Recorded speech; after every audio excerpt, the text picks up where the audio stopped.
Thank you to Bigme for sending us this sample. This is the Bigme B7. Now, although Bigme is doing very well and their devices are very capable, there is one glaring problem with this that the global consensus is agreeing with, is that there's no Wacom or passive EMR for that matter. AKA, you can't use any pen on this. You can only use the active capacitive pen that it comes with, making the following companies some of the companies that have abandoned Wacom or EMR as of late. But with that out of the way, let's check out and unbox the B7.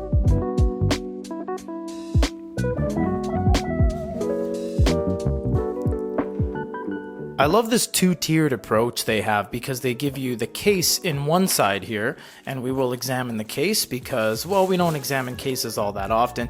You have a nice mirror finish Bigme magnet clasp, and it does look like this thing is, yes, it's totally magnet based, which is really nice. I like that we've navigated away from the silicone gel / plastic kind of inlay. This one is just very nice that it just snaps together, and we'll show you that when we unbox the actual unit. And now the unit itself. Do we got some specs? No, we don't. We will have some specs down below in the description, but for now, let us crack it open. I like the physical page turn buttons. That's much in line with what's going on lately. And here is the pen. Now, we have a push button at the bottom. Wow, okay. It is almost like a clicking off-on kind of thing rather than different degrees of sensitivity. So I'd be really interested to see how that functions. And then the pen tip, which these active capacitive pens are awful. They're terrible. They save the company money because they don't have to do Wacom licensing, etc. But they're pretty bad, all things considered. So you have the capacitive stylus, you have an indicator light, eraser button, magnetic attraction position. Oh, cool. That's basically where it snaps. That's all really nice. And the warranty card. And oh, look at this. Wow, that's some nice packaging. So we have the USB-C and we're full to C. Perfect. That's really good. And does that mean this is where the tips are, or that's one tip? I'd be actually really interested to see that. I'm going to guess there's more than one tip in here, because if they just gave you one, that'd be pretty. They just gave you one. Oh, right.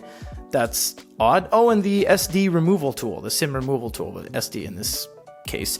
You know, these tips are very plasticky and rigid, so they offer a very terrible writing experience, but we have found that, honestly, we haven't really swapped too many active capacitive pen tips, whereas the Wacom ones are more kind of consumable, but you get a better realism, so it's a balancing act.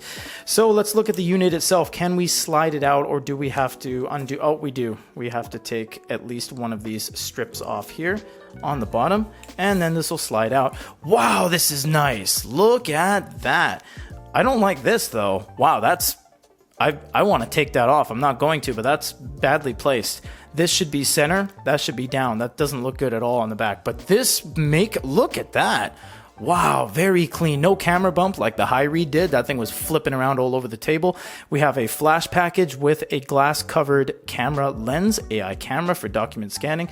One speaker on one side. Do we have another speaker? We don't. We have one speaker. We have status indicator light. We have a USB-C. We have one microphone up top. We have a power button.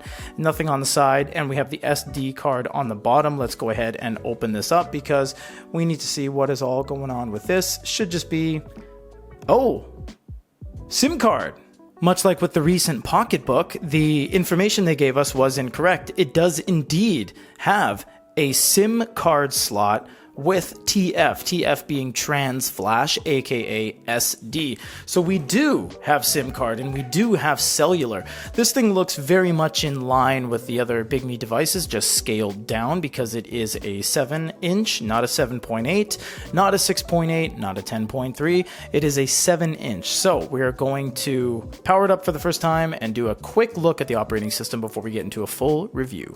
Companies like HiRead and iReader and Onyx and Bigme, etc., they struggle with something in that they're trying to balance relatability, familiarity with innovation. And what that means basically is all of their operating systems look the same. They're all the same. Every single device, the same.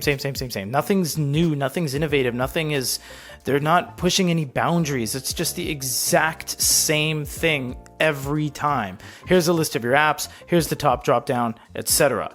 Now there are some additional features we will get into when we get into the full review, but they don't want to go too far off script so that you're faced with something that has a steep learning curve.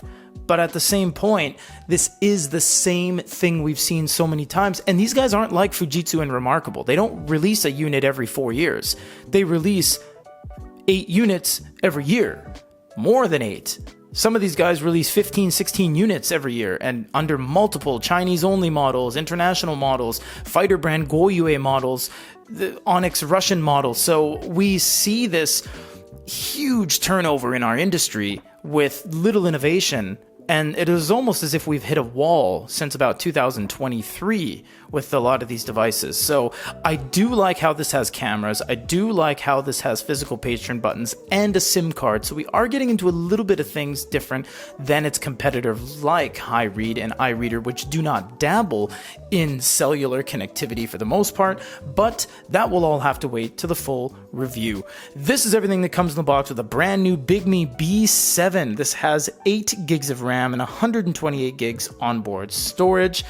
Everyone, thanks for watching, and we'll see you on the next one.